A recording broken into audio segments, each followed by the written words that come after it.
Here we go.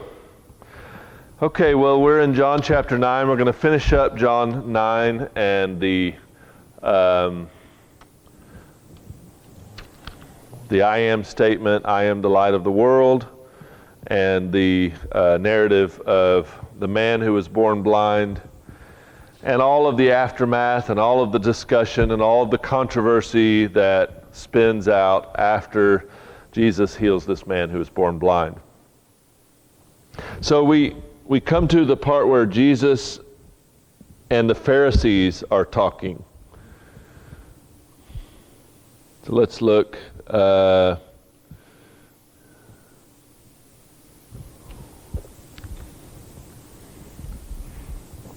Let's look at chapter 9, verse.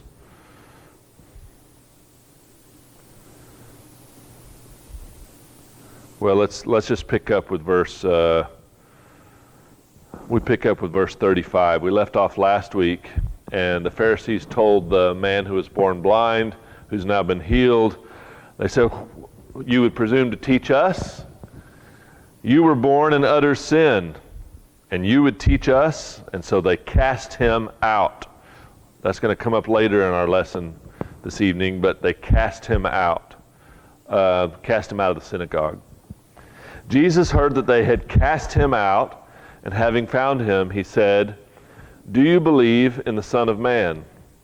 He answered, "And who is he, sir, that I may believe in him?" Because after all, when Jesus healed him, he couldn't see. When Jesus touched his eyes with the mud that he had made from the ground, and he patted him on his eyes, he said, "Now go to the pool of Siloam." So somehow he managed to make it to the pool of Siloam, but he did not know what Jesus looked like. And now Jesus approaches him, having healed him, and there's been a lot of controversy and interrogation between then and now. And then Jesus says, "Do you believe in the Son of Man?" He answered, "And who is he that I may believe in him?" Jesus said, "You have seen him, and it is he who is speaking to you." So kind of a riddle sort of way of answering him, but you have seen the Son of Man. He's talking to you. And he said, "Lord, I believe." And he worshiped him. Now, we want to talk about this a little bit later, but in more detail. But "Lord, I believe," and he worshiped him. I just want to stop for a moment and notice that this man who was born blind worships Jesus, and Jesus accepts his worship. From a Jewish perspective, there's only one worthy of worship, and it's God. This healed beggar is worshiping Jesus, and Jesus does not stop him. We see in Acts, Peter stops people when they start to bow down to him. Paul stops people when they start to bow down to him. Jesus doesn't stop him because he understands who he is. And he's in fact said who he is. Earlier in chapter 9, he says, I am the light of the world. Taking us back to some of that creational theme of let there be light. And then forming man from the dust. Now he's bringing light to this man's life from the dirt and the contact with his spit. So, Jesus said, for judgment I came into this world, that those who do not see may see, and those who see may become blind. Now it's Jesus and the Pharisees. Some of the Pharisees near him heard these things and said to him, are we also blind? Jesus said to them, if you were blind, you would have no guilt. But now that you say we see, your guilt remains. So I wanted to go ahead and make sure we read all of the rest of chapter 9. But I want you to see that the light is coming on for this man who was born, from a Jewish perspective, he was born cursed. He was born in sin. He was born paying for the punishment of his parents' or previous generation's sin. And the light has come on for him, not just because he can see, but because he has seen the truth. He has seen God. He has seen life. And he's no longer in guilt, and he's no longer in sin. He's on the side of belief and life and light. But the Pharisees who believe they are the light, the Pharisees who see themselves as kind of the caretakers of God's covenant people, the Pharisees who see themselves as guardians of truth, are now darkness and sin and death and guilt. So it's the dawning of light for a blind man, and the indictment of guilt and sin and death and darkness for those who think they see. And the reason I say dawning of light, I want you to sort of step through John chapter 9 and notice a progression.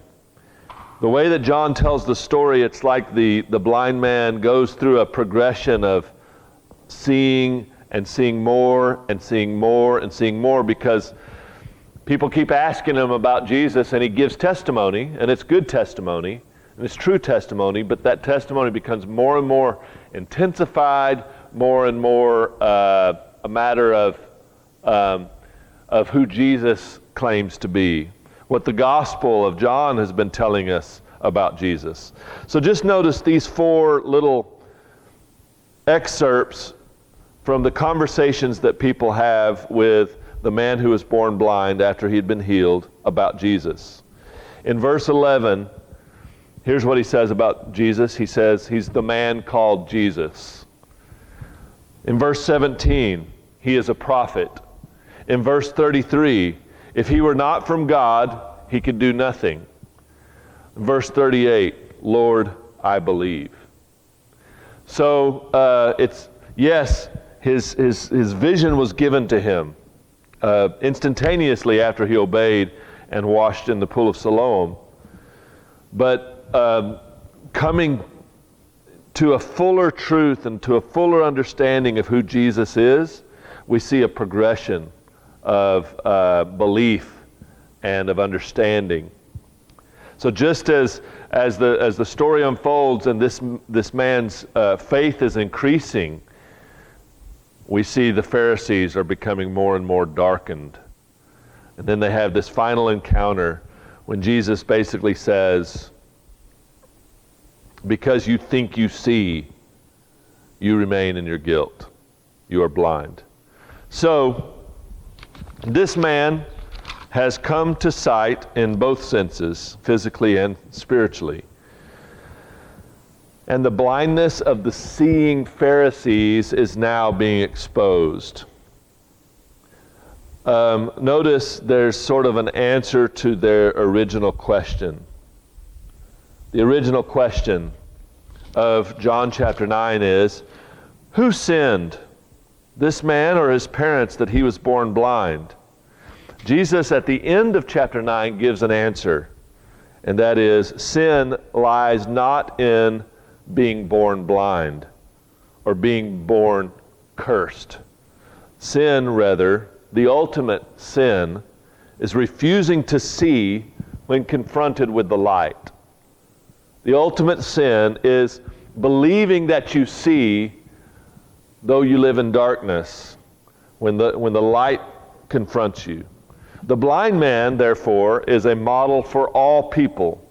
All are born not understanding, not seeing, but all are called to believe when confronted with the one sent from God. Sin, then, is refusing to believe when one has seen the power of God at work. So, this whole episode of chapter 9 answers the original question. Basically, what is sin? And sin is not believing in Jesus. That's what the book of the Gospel of John is about. So Jesus is the light of the world, but the light has not understood it. Jesus is the light that has come to the world, but the world rejected him. The world in this case would be the religious leaders, the Jewish people, the Pharisees. Now we move to chapter 10, and we'll just have enough time to get started on chapter 10, and there's a couple of I am statements in chapter 10 that we're going to look at, and we'll just set it up and we'll discuss it next week. And next week, by the way, is going to be our first face-to-face Wednesday night Bible study that we've had since way back in March.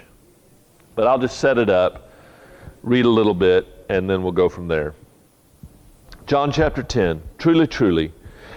By the way, it doesn't really seem to change context. It doesn't change location.